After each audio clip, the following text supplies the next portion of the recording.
bouncing fresh on the young talent, doing some things that I know you haven't heard before, but that you're gonna love hearing. Ladies and gentlemen, introducing. We'll be right back after this. Yo, Persona 6 is looking crazy! God, this intro sucks. It's showtime! 2021 has been a year full of fantastic JRPGs, both currently available and soon to come. I feel like a goddamn kid in a candy store, except without the time to consume everything. I have depression. Oh my god.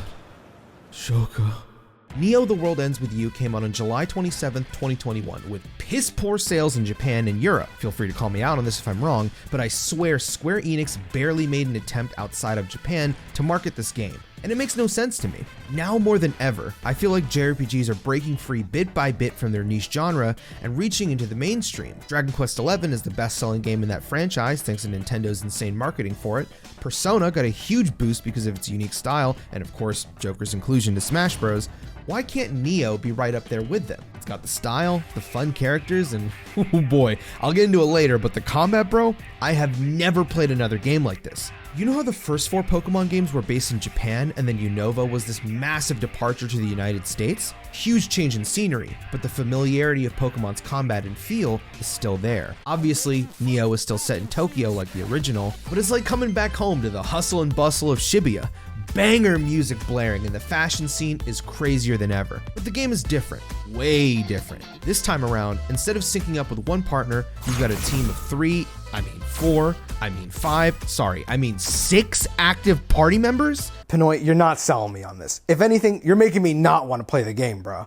Don't worry, I get it. Wait, are we wearing the same shirt? I don't know, man. Listen, I played Persona Q and they were like, everyone gets the wild card. And I was like, whoa, that's so sick. And I realized I don't want to fucking manage 14,605 personas, bro. This is nothing like that. Without spoilers, the game starts off with 2 characters that each control 1 pin or psych. Pins were a staple of the original game, allowing your team to use a multitude of what are essentially spells. I'm talking over 300 of them. Every pin has its own condition to meet in order for the beat drop gauge to appear. When you follow up a beat drop on time with another character's psych, the groove meter gets bigger, allowing you to cast a mashup, which is this game's equivalent to a super move. You can use mashups to turn the opposing team into combo food by suspending them in midair, smashing them to the ground, group them in a singularity, summon Meteor, or place it in punishment. Can we get a new one of those, by the way? Game director Hiroyuki Ito explains it pretty well when he was asked to explain the drastic change in battle system. When you look at other titles, when you're playing as a party with multiple members in there, it's usually turn-based where you're switching between characters to control them. This time around, we implemented a system where you'll be able to control all of your characters simultaneously using the various buttons on the controller. I'd go a step further and say, to my knowledge at least, I've never seen another action RPG do this. Yeah, there's swapping to other members mid-battle, but never simultaneous control of everyone. As you play through the story, you'll add more members to your team, meaning one more psych to play with. By endgame, you have this crazy creative system allowing you to go batshit insane with combos. There are some limitations, but if you can imagine it, you can most likely pull it off. The pin system was easily the most interesting mechanic of the original game, and the way Square adapted it for an action RPG is just pure genius. It really is your ocean to play with. Ready? Galaxy Brain, activate!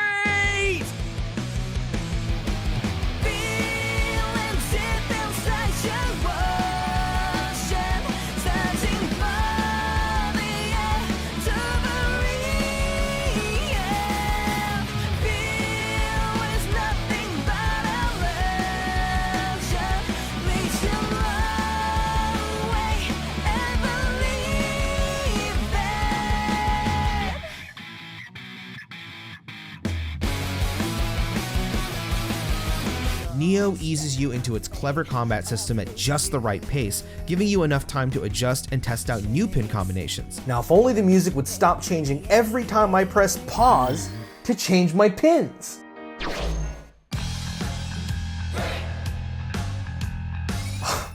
Hell yeah. As I'm sure you all know by now, video game music is my shit. You get to hear crazy unique stuff like violins in a rock song.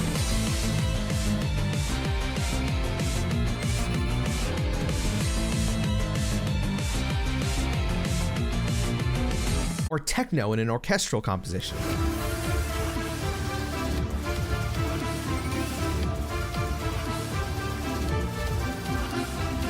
I live for the storm of insanity that comes from some of the most prominent composers in gaming. Takaharu Ishimoto is on another plane of existence, bro. Take New Game, for example. I think this is the first track you hear in the game, and it perfectly mashes up the multitude of genres in this game into one 2-minute track. Listen to this shit.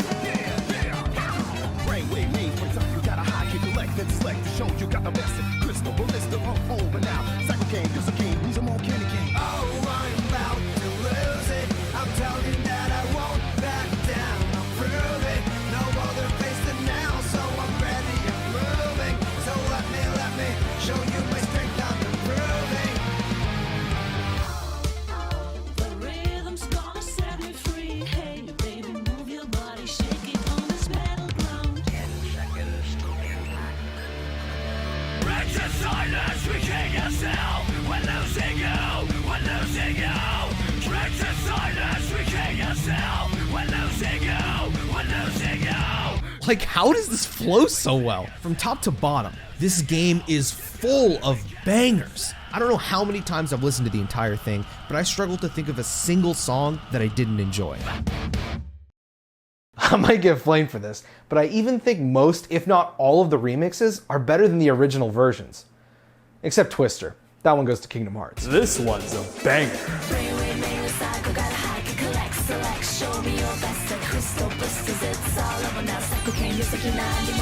Sorry, I just really like that song. Battle themes that pump you up, overworld themes that keep your head bumping. Ishimoto does not slack on the boss themes either.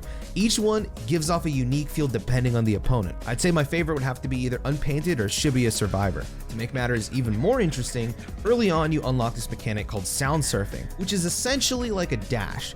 The fun part to it is when you tap the button to the tempo of the song, it builds the groove meter and stores it for your next battle, all while adding a snazzy little scratch and drum combo to complement the current song playing.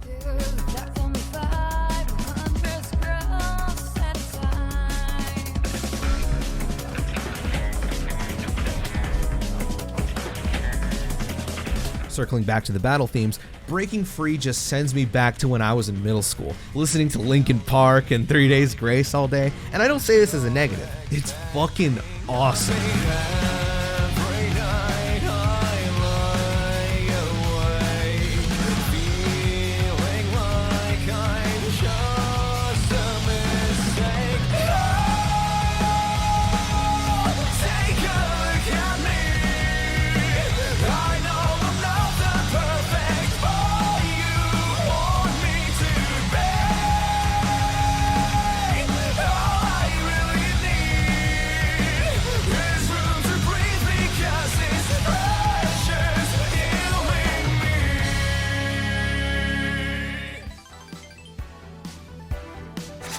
Rin, dude.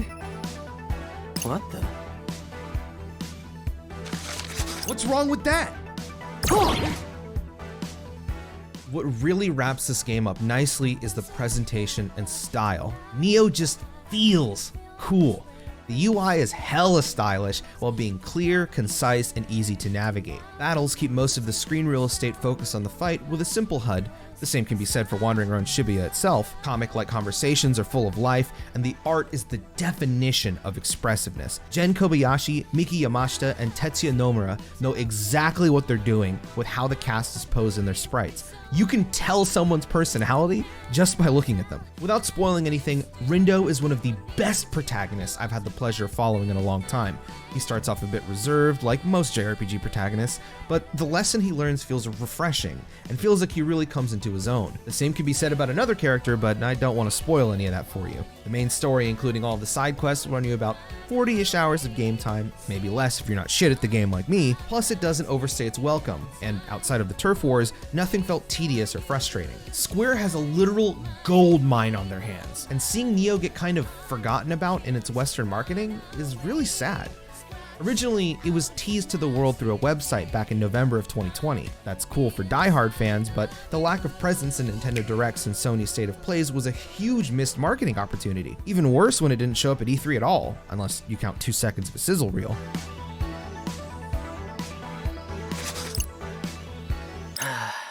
Like it or not, The World Ends With You doesn't have the weight of Square's other franchises that will sell just off name alone. I love those games too, but especially after reading the development of Neo, I really feel like this is one of Square's biggest missed opportunities, which is squandered even more with the recent PC release, locking the game exclusively to the Epic Games Store. Please don't do the same to Final Fantasy VII Remake.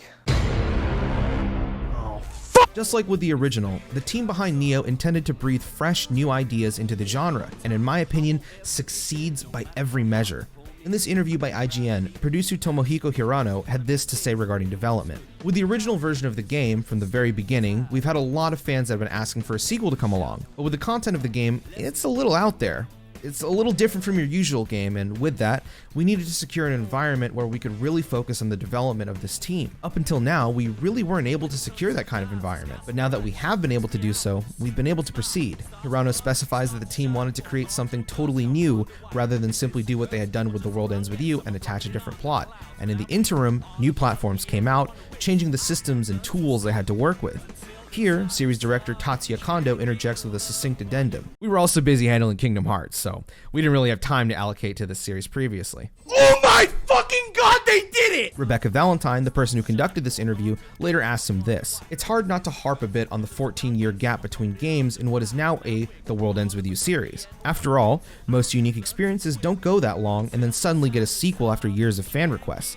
But The World Ends With You is coming out of Square Enix, a developer and publisher known for some of the most popular and long-running RPG and RPG-adjacent franchises out there, Final Fantasy and Kingdom Hearts in particular. I asked the team if the hope is that The World Ends With You can eventually become a series like those, especially now that its universe is expanding not only with a sequel, but with an anime adaptation as well. Yes, that is what we're aspiring for, Hirano responds. But of course, as mentioned earlier, there was that big gap since the first title came out. So with the new title that's coming out, and also the anniversary of the game going live, we're hoping we'll see more demand from the players, which would serve as an opportunity for us to expand more on the franchise. Okay, Square. If you're not going to promote the game, then I will. Please. I know I'm not the biggest channel on YouTube, but I implore you, check out Neo The World Ends With You. It's an incredible JRPG with top-notch characters, music, and a story that deserves to be seen by more people. I also want to give a huge thanks to Kameishungry and Lost in Shibuya for those sick Neo animation templates, as well as an even bigger thanks to my patrons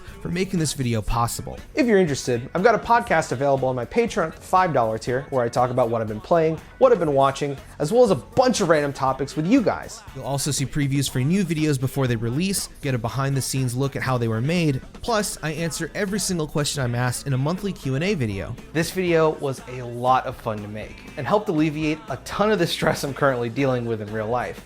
I know this is a niche game, so I sincerely appreciate you for taking the time to watch this video.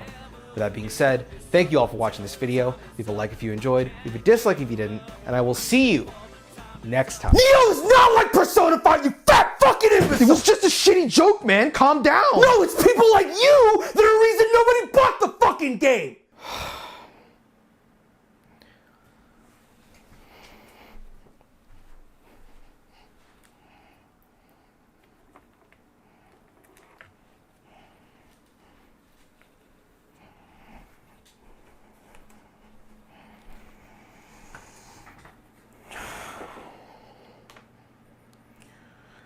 I've made a severe and continuous lapse in my judgment, and I don't expect to be forgiven. I'm simply here to apologize. Comparing Neo The World Ends With You to Persona 5 was obviously unplanned. Why are you still watching? Go buy Neo The World Ends With You. I need a sequel already.